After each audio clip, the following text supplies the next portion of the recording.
So, CitizenCon came and went. I watched 3 hours to summarize so you don't have to. Please be sure to share this with friends or org mates even if you don't subscribe. This specific set of information is pretty important, and there are many who may not know because they don't have 3 hours to invest in a video game at the moment. Hello YouTubers, this is the Noobifier on the 12th of October 2025. There was a 3-hour long Star Citizen live. Just kidding, it was the CitizenCon presentation, but it kind of felt like it. Use the jump forward feature if you don't want to hear about this other important information. This year, my wife and I hosted NoobiCon 2025 at our house in Ottawa, Ontario, because there was no in-person official event, and it just felt like the right thing to do, to have a watch party. People came in from Florida, Oklahoma, Massachusetts, Victoria, and Ottawa. We had such a good time, and we had that event live streamed with opportunities to enjoy some scotch, some pizza, and of course, Star Citizen's path forward for the next years. I do hope that there's an in-person event next year, but if there isn't, mark it on your calendar as a way to visit with other citizens, test out the most intense non-commercial collection of simulation hardware in one place. And now on with the summary, here's what you need to know. On time, the event began with a pre-recorded message from Chris Roberts with his familiar black long sleeve shirt and black background. Chris proclaimed that meshing has been functioning well for a large player cap with seamless gameplay. With that achievement, they're now pushing content. They watch the metrics and the player base, and they know that it's growing. Looking to the future is more stability for Pyro, more events, and more things to do in the locations that we already have. Chris said the second system Nyx is being pushed upon us within a month, and that's going to join Stanton and Pyro as the third location. He acknowledged that it's a shame that we're not live in person, but he's seen many watch parties pop up, being organized, and suggested that we grab a drink, sit back, and enjoy the show. Star Citizen Direct. We began with a welcome to Nyx. Richard Tyrer said that Nyx is almost ready to push, and with that, Levski is returning with Nyx, but more factions and more missions. Nyx is lawless, but not in a manner like Pyro. The Nyx rollout will begin small, and over time, they're going to flesh it out with a different approach on how they released Pyro, which is a one and done. We get to watch it be built. We got a summary of the Frontier Fighters mission set, and with it, a promise that the final part of this mission arc will be coming out in November, new characters and new missions that will lead us into Nyx. We got a lore summary. Nyx was discovered, and then QB Planet Services tried to mine the resources, but it wasn't very profitable due to the distances needed to collect the resources and ferry them back. The People's Alliance also made its way into Nyx. Levski specifically was there to be the ideal society, and it's an alternative to life in the UEE, a freer alternative in the darker reaches of the star systems. We got a rundown of some of the choices that made up the design of Nyx.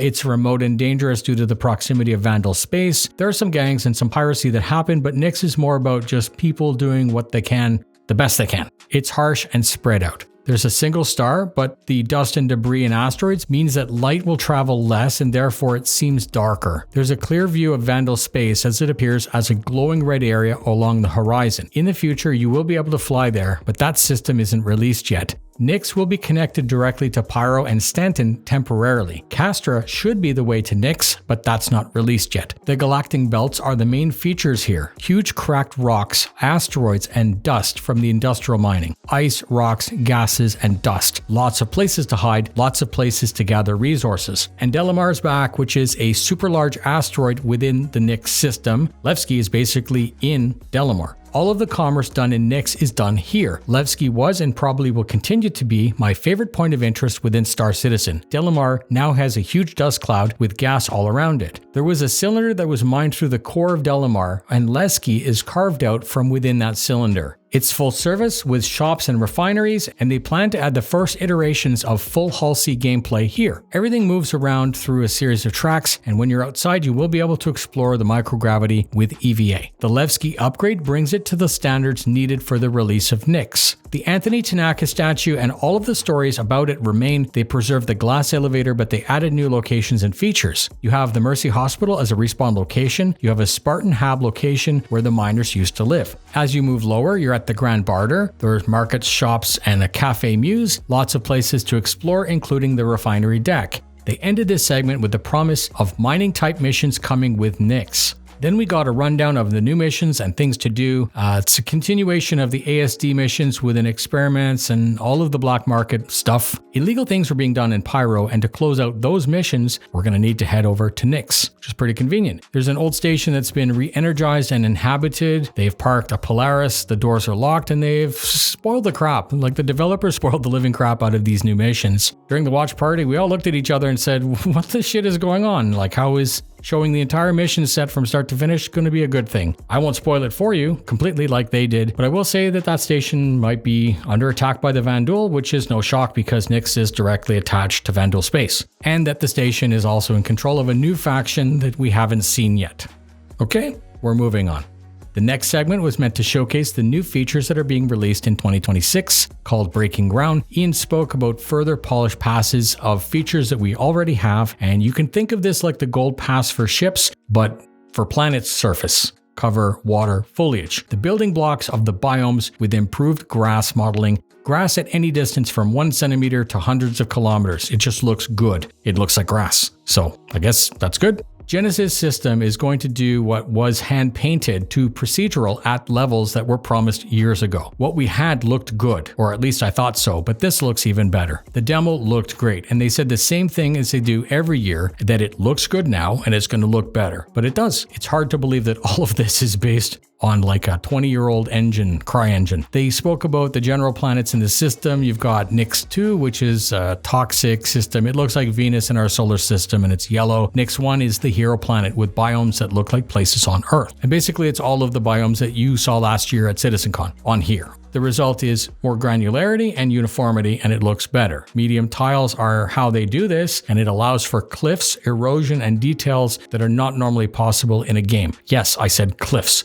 Vertical surfaces and overhangs. They wanted better distribution of objects, which results in a more natural and more random placement of those objects. Hauling was next, with missions now being able to start in a system and end in a completely different system. They spoke about old industrial facilities that were abandoned, and these were used to split huge asteroids apart to be mined easier. Your mission in this case, once again, it's a spoiler, but whatever, it's going to be to get that system online by breaching it, then servicing the components in the engine room, but by doing so, you're going to bring attention to your presence. Squatters and outlaws will probably resist your efforts, resulting in a set of FPS challenges for you to fight through, and when you're successful, you're going to be able to split the asteroid open, and now you can fly into the cracked core, allowing you to pick and choose what you want to mine. Risk, reward, and teamwork. This is the base gameplay that we need for crafting and building. Ian promised continued efforts to add more content, and that would keep the game fresh.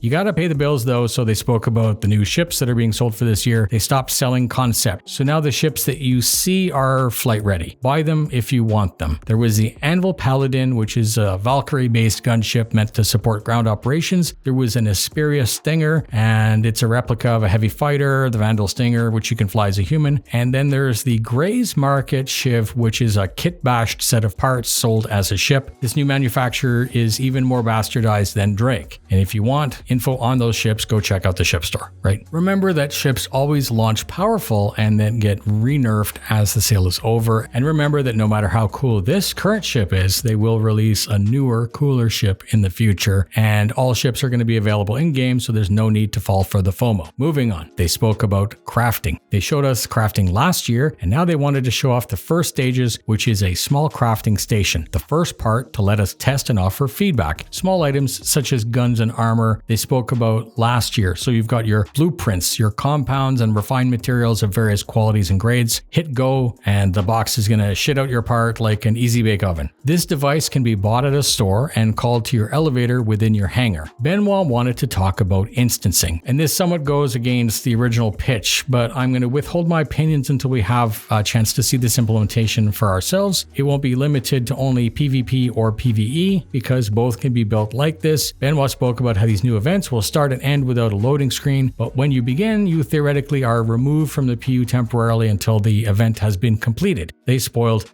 the crap out of this first mission, and I understand that they want us to be excited, but it really sucks if you're the type of person who wants to be excited by the surprise of the unknown, so I'm not going to spoil it. Rich Tyrer gave us an update from last year's subject, Road to 1.0. Since last year, even more progress has been made to release 1.0. They weren't very specific about the types of progress. He basically said that the events used to be added and subtracted from the universe, and that's being phased out, which allows players to start the missions as you want. So you start your own story, squad it up with your friends in an instance. Ian spoke about a new combat mission. It's an asteroid-sized station defended by a cap ship. Basically, once again, they spoil the crap out of what should be an exciting new mission that you know nothing about. The 10-second summary is that you're Luke Skywalker and you need to take out the Death Star. They basically gave us a Star Wars.